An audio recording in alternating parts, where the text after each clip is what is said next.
India's public sector unit banks have turned into massive wealth creators, multiplying investors' wealth by 5 times since FY20, with all the PSU stocks becoming multi-baggers. Some of them have truly skyrocketed. Look at Punjab and Sindh Bank. It has given investors 26.9 times return.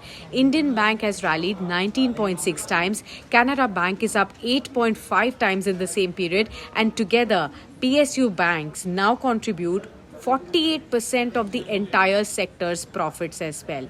Now, there are experts who still believe there is more to the rally in PSU banks. They believe there are 5 triggers that can continue their re-rating. One is asset quality.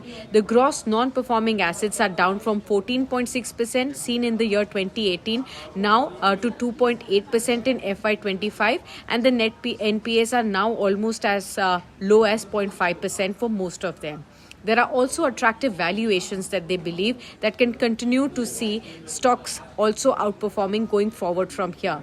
Despite a 5 times market cap growth, experts believe PSU banks currently trade at 0.8 to 1 times of price to book. Motilal Oswal has seen this as a key trigger for continuing re-rating.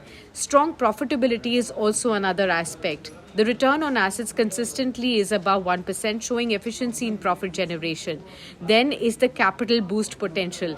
There are lots of reports that even Business Today has garnered from sources that the government may now be looking at a proposal to look at raising the foreign institutional investment limit within PSU banks from 20% to a much higher number that can actually continue to help all the PSU banks meet the capital needs, and that could also be a key trigger for re-rating.